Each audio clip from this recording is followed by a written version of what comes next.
Bienvenue sur Loup-Garou France. C'est parti avec un nouveau témoignage, mais avant, n'oubliez pas que si vous vous posez des questions sur le loup-garou, vous avez toutes les réponses dans mes deux livres. Loup-garou la vérité, Homo lupus, l'histoire du loup-garou Homo lupus, car il s'agit bien d'un animal préhistorique et non pas d'un homme qui se transforme en loup-garou la nuit de pleine lune pour il est énervé et il va devenir sanguinaire et il va tuer tout le monde. Et le seul moyen de l'arrêter, ça sera une balle en argent. Évidemment, on parle pas de cinéma ici, on parle d'un cryptide et donc toutes les réponses sont dans mes deux livres. C'est parti.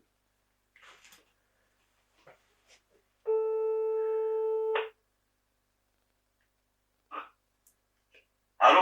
Oui, salut, c'est Morgane de Loup-Garou France. Oui, salut, ça va? Merci beaucoup d'accepter de témoigner de ce que tu as vécu. Très intéressant, ça corrobore avec avec ce que disait une témoin sur Loup-Garou France. Hein. Est-ce que tu peux nous expliquer tout ça? De Nicole, ouais. Exactement. Comment? Est-ce que tu peux nous expliquer tout ça? C'était en quelle période? Alors, c'était il y a une grosse vingtaine d'années. Donc, moi j'ai une bonne trentaine, là, j'avais 8-10 ans à peu près. C'était au début des années 2000. Oui. Pour remettre le contexte, donc c'est dans le même village que le témoignage de Nicole que tu as mis sur YouTube il y a une semaine. Oui, c'est près de Grenoble, hein, c'est ça? Ouais, Monestier de Clermont, très exactement. Ok. Et nous, on a une maison de famille là-bas, c'était la maison de mes arrière-grands-parents. Et à l'époque, Monestier-Clermont, le village était un petit peu moins développé que maintenant. Donc c'était encore très rural, il y avait des granges, des vieilles maisons, il y avait beaucoup de petits bouts de forêt par-ci par-là. Et nous, on habitait un grand terrain avec un ruisseau en contrebas, donc il fallait descendre une prairie. On arrivait dans un ruisseau qui était dans une forêt, quoi. Oui. Donc tout ça s'y prêtait pour qu'il y ait quand même pas mal d'animaux qui passent, et dans le terrain et dans la forêt.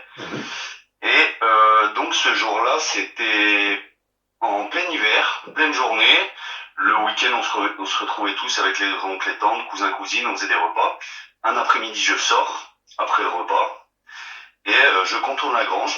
Et là, je me retrouve face à... Je dirais pas que c'était un loup-garou, parce que j'avais pas ce terme encore à l'époque, mais c'était quelque chose de très gros, enfin massif. Il était quelle heure? Excuse-moi, il était quelle heure à ce moment-là? Ça devait être entre midi et 14h. Ah oui, donc en pleine journée. En pleine journée. D'accord, ok.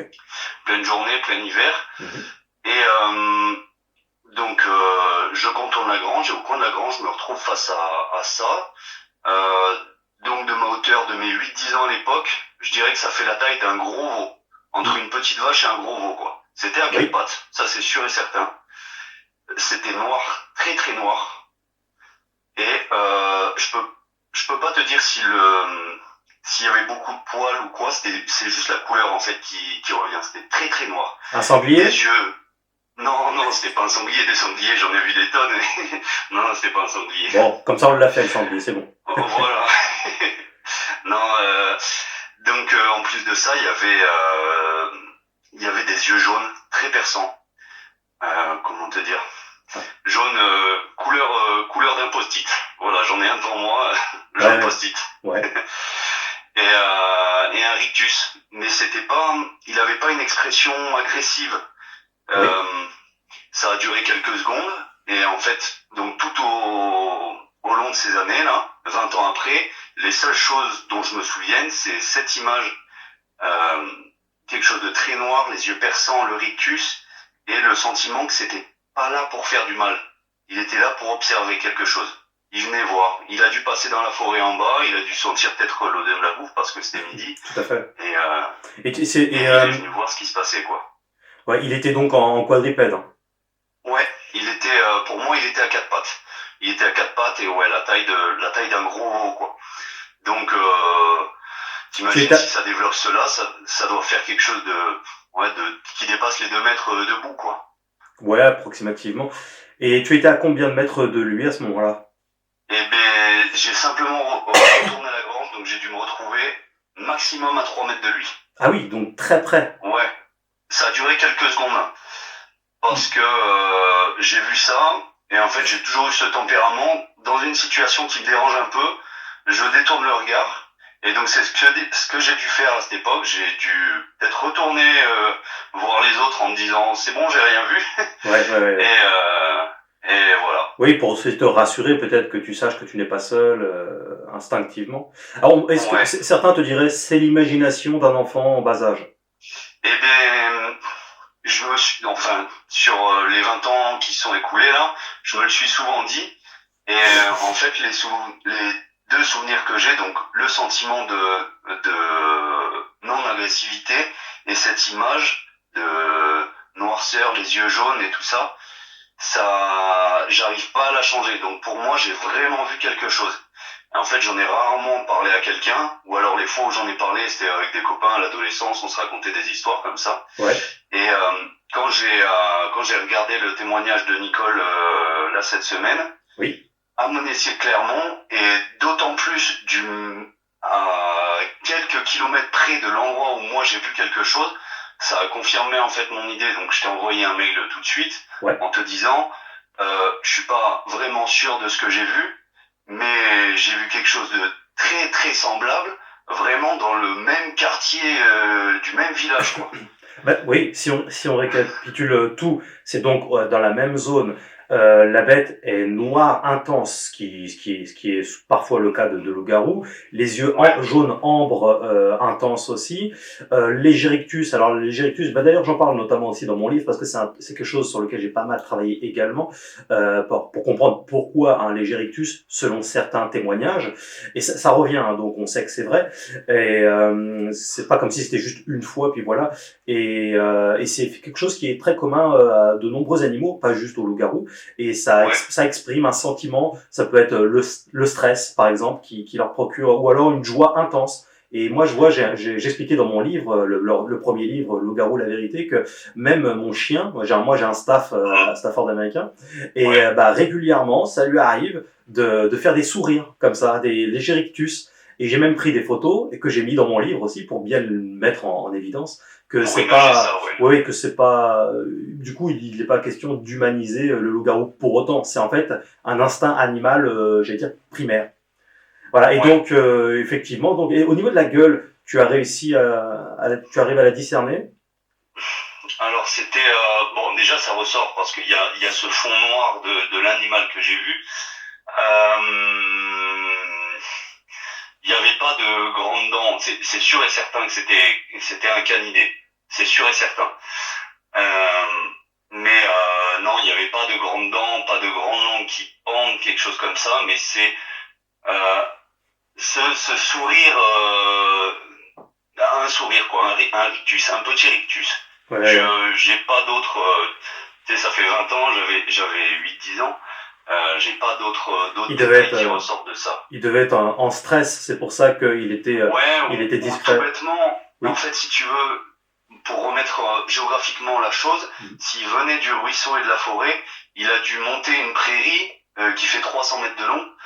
Et juste le fait de monter ça pour venir voir, ça a peut-être dû le fatiguer un peu. Et en fait, quand moi je l'ai croisé, il était peut-être simplement en train de respirer. Oui. Et respirer en ouvrant la gueule un peu plus fort que d'habitude, quoi. Ouais, légèrement, oui, tout à fait. Mais surtout que quand ils s'approchent des villages, des bâtisses, des choses comme ça, bon, c'est pas, bon, ça leur arrive, mais c'est parce que généralement ils ont un peu de mal à trouver de la bouffe. Il y a une petite pénurie alimentaire, donc c'est pour ça qu'ils s'approchent des villages en général, quoi. C'est pas, voilà, donc ouais, d'accord. Et tu es tombé par hasard sur Loup-garou France ou tu as été amené à t'intéresser au loup-garou de quelle façon? Alors petit à petit, tu sais, à l'adolescence, on commence à s'intéresser à tout, et puis petit à petit, j'aimais bien un peu la cryptozoologie, des choses comme ça, et j'ai toujours regardé, mais toujours avec une réserve un peu de loin, sans me dire que il y avait réellement quelque chose qui existait, mais j'aimais bien le concept aussi, sans parler vraiment de concept. Et puis petit à petit, en fait, plus on s'y intéresse, plus on découvre des choses et plus c'est prenant.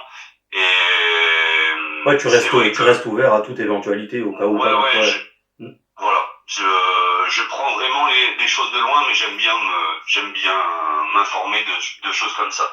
Et toi, tes vidéos, alors je te connais simplement par Loup-Garou France et par YouTube. Oui. J'ai commencé à regarder tes vidéos il y a 2 ans à peu près, et c'est vrai que j'aimais bien le format, et depuis 2 ans, je dis pas que je vois toutes les vidéos, mais 90% du temps, c'est les tiennes que je regarde, et voilà, je suis vraiment, j'aime bien les témoignages, les reportages que tu fais et tout. Merci. Merci. Voilà. Et voilà. Faut des gens comme toi pour faire avancer la chose. Ça prouve que tu as Oui, excuse-moi, je t'ai coupé. Dis-moi. Non, je disais, je te félicitais, je te disais chapeau pour le travail. Merci. Ça prouve que tu as de bon goût. Ouais, parce que là, du coup, quand t'as entendu le témoignage de Nicole, là, tu t'es dit, putain, c'est exactement au même endroit, à quelques mètres près, quoi. Ouais, bah, je te dis, j'en ai jamais réellement parlé à quelqu'un, et ça a vraiment confirmé mon idée, et ça a fait comme une explosion, en fait, dans ma tête. Je me suis dit, mais oui, alors, j'ai vraiment vu quelque chose. Est-ce que tu as crié, tu as essayé d'alerter quelqu'un? Non, vraiment. J'ai vu cette chose, j'ai dû bugger pendant peut-être 3-4 secondes, et après j'ai détourné le regard en me disant que j'avais peut-être pas à mettre les pieds ici, et voilà, parce que c'était vraiment, en fait c'était derrière la grange, et c'était un endroit où nos parents nous déconseillaient d'aller de temps en temps, parce que le voisin était pas sympa, parce que il y avait rien à faire dans ce coin-là du jardin. Il n'y a pas de visibilité. Ouais. Non. Et même l'été, en fait, ils nous interdisaient d'aller là-bas parce que mes arrière-grands-parents avaient énormément de ruches, donc il fallait pas aller se faire piquer par les abeilles. Et même en hiver, en fait, on avait pris l'habitude de pas aller traîner dans ce coin-là. Donc t'es rentré. Pas savoir pourquoi je suis allé par là-bas, mais voilà, je suis tombé sur cette chose. Et donc tu es retourné vers tes parents comme si rien n'était, c'est ça? T'as rien dit? Exactement. J'ai rien dit à personne, et voilà, j'ai continué ma journée comme si rien ne s'était passé. Tu te souviens pourquoi tu n'as rien dit? Peut-être par peur de les faire rire en disant j'ai vu quelque chose, c'était énorme. Je comprends, ouais. En fait, si tu veux, c'était au début des années 2000. À l'époque, on parlait même pas encore de loups dans les Alpes.